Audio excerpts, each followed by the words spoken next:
Okay, what's up everybody? Welcome back to another week of the Game Developers Club. So, we were toying around last week with our character controllers and our movements and things like that. So let's just jump right into it. This is the... I used this mouse orbiting script that I edited, which allows us to... It attaches onto your mouse cursor and it follows your mouse around, regardless of where you're facing. But it works out really nicely because we can keep the controls that we had for our character, and we can also incorporate a mouse movement with it. So one of the things that this is going to allow us to do, and also it has a little scroll wheel on it, in and out. And then one thing I also attached to it was attach this little cursor right here, or crosshair. And that will allow us to hover over items, and then when we're hovering over it, we'll be able to interact with the items that we're hovering over. So this is how it works. It orbits around your target, whatever target you want to set it as. Let's jump into the scene view here, and I'll show you guys kind of what I'm talking about. So now how I have it set up is on our player object, we have this player rotator empty game object, which is right here on the guy's head. So our mouse is orbiting around that versus around our player altogether. If it orbits around our player altogether, it's going to take the bottom area. So when you zoom in, you're going to be zooming in towards his feet, and we don't want that to happen. So make a new empty game object, call whatever you want, attach to your character on where you want it attached to, and then inside our camera, which is where our mouse orbit strip is located, under our target, that's where our player rotator, we just drag and drop it here, right under player rotate. And that is going to allow our orbit scripts to orbit around that target position. So if you moved the target over a little bit, so it was like over his shoulder, like how would that change it? It will now orbit around his shoulder. What I was thinking over here is it's a little hard to see what you're targeting. Because of that crosshair? Yeah. Yeah. Because of his head, really. Well, that's one thing we've also talked about. We're gonna incorporate a way to put that crosshair essentially in front of him. So from the player perspective, it looks like that crosshair is in front of him versus behind him. I see what you're saying though. Yeah. You could move it over to the side here and it would just do that, right? I mean, we're orbiting around now this position in space that's just floating there, which we could do. I mean, I like that implementation actually. If we just did it over to the side a little bit. Yeah. Maybe. Something like that. That's what they do in Dodgeball. We can toy around with all these different ideas, which is nice. I mean, it's all right here and it's all very accessible to us. But like I said, that's just here on our player rotator. That's this part. I'm going to put it back on his head though, just for now, so we can keep it centered. Yeah, or maybe we could put it just slightly above his head, right? Just little things like that. We could always adjust things. But so, hopping into that script, let's do that real quick. You can see here that we have our public. One's a transform, one's a game object. The transform is just going to get whatever is in that position. And these are the public objects that we are putting, right? Putting our target on and putting our player on. And all this is doing, and you know, the more I think about it, we don't need this player object anymore. That's something, this is all stuff I was toying around with last class period. So it's going to, basically what it's doing is this. And it's changing our X and our Y axis depending on where our mouse is located. And one thing we could do also is we could do it to where when we press a button or some form of interaction, that it frees the camera, and so the camera can rotate around our player without our player rotating as well. That way, if we wanted to like look at our player or something, we could do something sort of along those lines. So, yeah. So like I said, this is the mouse orbit script. It's really nice. It's super versatile. It does, I think, exactly what we want it to do. You can set its the X speed, the speed at which it rotates around the X axis. You can set its Y speed, the speed at which it rotates on the Y axis.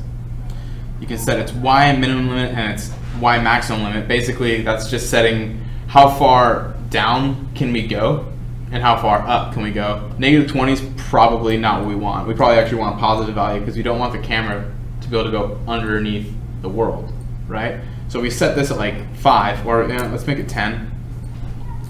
This is going to dynamically change our game. So hop back into Unity. Now let's make sure that updated. Go to our camera. Okay, it didn't update. So we'll just change it here. Actually, I'll show you right now kind of how. So we go down. See how it's going all the way down past 0? It's going to -20 and 80. But what I think we should do is we should make it maybe 10 to 90. So we can go at a complete vertical 90-degree angle, and we can rotate that all the way down to 10 degrees. That way we're not going. That way we're not. See, this is as far down as we can now go. Right? We're no longer able to go underneath the screen or underneath our terrain or whatever we're going to have implemented, and we can go up to a complete 90-degree angle, so we can have a straight look downward on our character. So these are all these variables that are nicely set up. Someone who created the script, thank them for their excellent work. Our distance min and our distance max.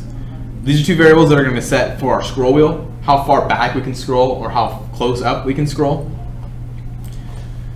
And I mean, really, that's about all you need to know. I mean, you can toy around with these public variables, and you can really get a lot of different outcomes for how you want your game to be set up. Right now, I just have it set up really loosely to kind of get the idea of what's going on. I mean, you can scroll out to 100 feet or yards or whatever, which is pretty far. I don't know if we really want to go out that far. And I think my minimum distance is 10 or 15 or so. Maybe 5. Like it sets the minimum distance. Like if the camera collides with something, it'll change that. It does. It will reset the minimum distance because it's doing a raycast to our character or to our target object. If that raycast is ever broken, it will automatically go to the next closest area where that raycast isn't broken. Ideally, I think what we could do is we could incorporate some form of lerp to where if that raycast. So if we break the raycast, we're going to jump to that position close. If that raycast has a lot of free space behind it, then we can do a lerp backwards, so give it a nice kind of smooth motion coming back out. That way, if you want to play, let's say we want to play at 100 feet away, and then we do something and it cuts it off and it jumps our camera way far forward, then if we're no longer cut off by that, we're going to have to slowly go back out to where it previously was set. That's not incorporated right now in the script, but that's something we'll be able to toy with and add to later. And one other thing I did was I made this little crosshair, right? So I'll go over quickly on how I did that. I drew it up in GIMP. It took me 10 seconds, just a couple circles. And I threw it in our materials folder. It's right here. It's a 100 by 100 image, which is, honestly, it's way too big for what we want. And I cut it down to being a 20 by 20 through our script. But that's right here. Let's open up that script and I'll show you guys. Here. So here's our two public variables, one for the texture itself, which we drag and drop into it, and this is the position of the rect that's going to be located at. I updated the position inside of our update function, so we can change this pretty much at any time, and it'll dynamically change. One thing I'm going to do is I'm going to divide all of this by 10. We're going to make it even a little bit smaller and see how that feels. So like I said, it's 100 by 100, so I divided it all by 5, so now it's a 20 by 20. I'm going to divide it by 10, so we get a 10 by 10 image. So that's going right here in our update. We're setting this new position, which is a rect, right? We said that it's going to be a rect, and we set its rect dynamics right here. And then in our onGUI function, which is down here at the bottom, I just have this one little call to GUI.drawTexture, and it takes in two parameters. It takes in the rect position and the actual texture, 2D texture, whatever you want. And that's just going to put it in the rect and put the crosshair where it needs to be. So now if we go back into Unity and we fire it up, we'll see it'll probably be way smaller. Okay, a little smaller, not way smaller, but I think that's about a good size, right? What do you guys say? 10 by 10? Oh, is it the same size? Maybe I didn't save it. Let's see. Oh yeah, way smaller. I like that though. I think it should be tiny like that. But anyways, maybe allow this X, maybe allow his Y rotation to be a little bit bigger than 10. Maybe make him go all the way down to, we'll just do like 1. That way it can't go even with the ground. And that way we can still have a nice even looking there. Okay, so that's pretty much just what I did last class period. I was just toying around. I knew that that was kind of the idea that we wanted to get to with, in terms of having our character movement and sort of our rotation around our character. That's a good start. I mean, and this still has everything we had, right? We have our jump that we incorporated the other day. We have no jumping animations, no animations on this guy. He's a very placeholder mesh, right? We need to get some art students who like to 3D model and animate. Then we'll be good.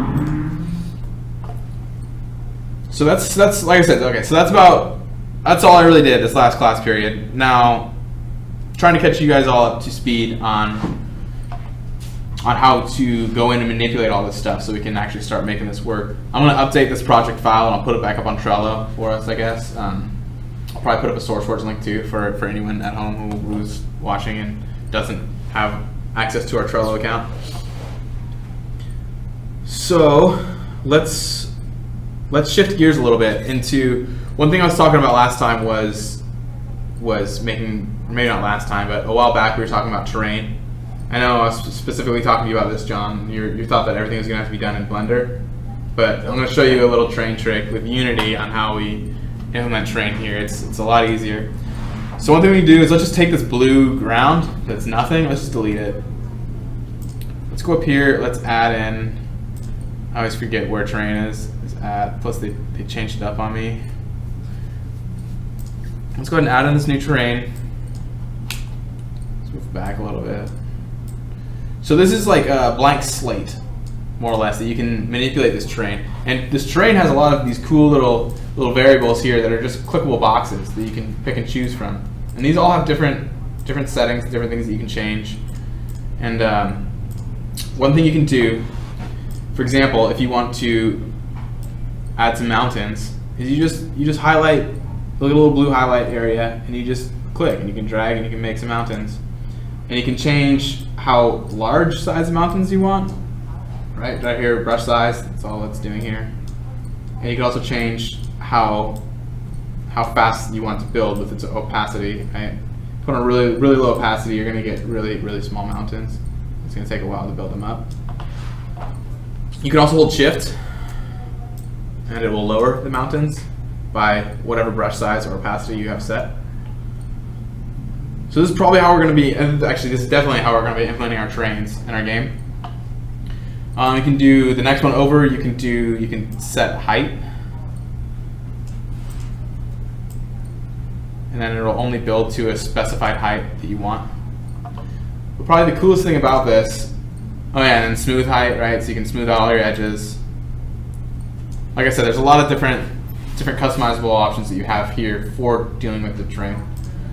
One of the coolest things though is how easy it is to add textures, right? So we have some default textures put in place from Unity, although I might need to import them. I guess I take that back, they're not default. We can go up here, we're going to import this package, this terrain package. And this will give us a bunch of different like dirts and grass and just a whole bunch of stuff that we can now toy around with. So now if we go into this edit textures tab down here, right, we want to say add texture. We're going to take a normal map because this is going to be our default ground, and we'll just put dirt, right, because everything has dirt in it. That's just your normal map. You also want a texture. Yeah, we're gonna take both, and now it should cover the whole ground, everything, like so. Now we're gonna edit, add a new texture. Let's add in some grass, some normal grass. And now all we got to do is highlight this grass, and I can just start painting, and I'll paint grass right there. So if we want to create detailed terrains, you know, this is kind of how we're going to be going about it. Just painting. One thing, let's just make, how about this? How about we just make, for now, we'll make a little defaults, fake world, right? So we have this idea we want to make this map. We're going to have this main island and these other little fake islands are on the sides. So what I'm going to do, I'm going to delete this terrain that I've put in place, and we're going to start fresh.